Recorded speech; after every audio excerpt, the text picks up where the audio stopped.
जन्मदिन है, आशीर्वाद देने आना है। हाँ, प्रणाम कर लीजिए, यही आशीर्वाद रहेगा। मैं थोड़ी प्रेशर पीठ में दर्द है तो डॉक्टर बाबा जी इसको क्या करे? ये बाबा जी क्या करे? जैसे किसी को रोग है, किसी को दर्द है तो डॉक्टर के पास जाए। आशीर्वाद दीजिए ठीक है। आशीर्वाद से नहीं ठीक होता। देखो बस वही समझ में नहीं आता, इसी भटकाओं में सब भटक रहे हो। कोई जंतुर बांध देगा, कोई आशीष, इसीलिए तुम सब अच्छे कर्म करो।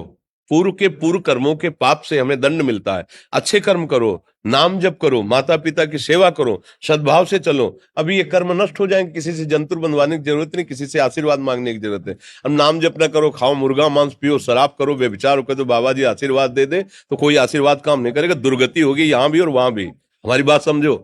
हाँ, जरूर बुरा लगता है, सत्य विषय बुरा लगता है, पर अगर बच्चा सावधान हो जाओगे तो सुखी हो जाओगे। कोई भी हो, हम किसी एक के लिए बात नहीं करते, सबके लिए करते हैं। सब भागते हैं इस बात में कि बाबा जी आशीर्वाद दे, रोग रहित हो जाओ। कभी नहीं होगा, कभी नहीं होगा।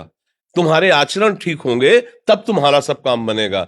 हाँ देखो ना, खा रहे हैं जीवों को उबाल उबाल करके मांस, पी रहे हैं शराब, कर रहे हैं बेविचार, बुद्धि भ्रष्ट होगी और नष्ट होना पड़ेगा, क्योंकि आचरण गलत है। कोई आशीर्वाद किसी का काम नहीं करेगा। आप अच्छे आचरण करो, माता पिता की सेवा करो, परिवार की सेवा करो, समाज की सेवा करो, नाम जप करो। शरीर में कोई छोटे मोटे कष्ट आवे उनको सह जाओ, आगे चलकर आप देखो कि कैसी उन्नति होती, अच्छा होगा, मंगल होगा। इस ब्रह्म में ना रहना किसी के आशीर्वाद से कुछ हो जाता है। हम आपको पक्की बात बताते हैं कि आज बाबा के यहाँ गए थे यार, पीठ में दर्द कम हो गया। ये तुम्हारा पुण्य लग गया, पुण्य बन गया, तुम्हारा कर्म। तुम आए ना यहाँ, तो जो जो पाग आगे धरे कोटिन यज्ञ समान, साधु दर्शन के लिए भाव से आए तो तुम्हारा वो रोग नष्ट होगा, तुम्हारे कर्म से नष्ट हुआ। तुम सत्कर्म किए ना, उससे कर नष्ट हुआ। बात समझो बच्चा, आप हमारे घर के हो सब। आशीर्वाद देने से हम कई बार कहा कि अगर तुम सुखी हो जाओ तो हम किसी से न मिले, चुपचाप अपने कमरे में बैठे केवल आशीर्वाद देते रहे सबको। लेकिन नहीं सुखी होगे। सुखी होगे तुम अपने कर्म से। को न काहू के सुख दुख कर दाता, और निज कृत कर्म भोग सुन भ्राता। हे भाई, अपने कर्म का भोग ही आपको भोगना पड़ेगा। कोई भी तुम्हारे कर्म को नहीं मिटा सकता, एकमात्र भगवान। एकमात्र भगवान, मेरी बात मान लेना। उनकी शरण में और नाम जप करो, सब ठीक हो जाएगा। तुम्हारे भजन से होगा, तुम्हारे अच्छे आचरण से होगा, तुम्हारी धार्मिक प्रवृत्तियों से होगा।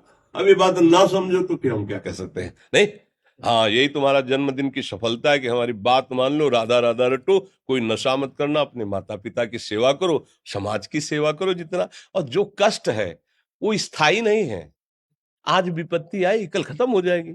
अभी दिन है, फिर रात आ जाएगा, रात है तो दिन आ जाएगा। ये क्रम चलता रहता है, हमें निराश नहीं होना।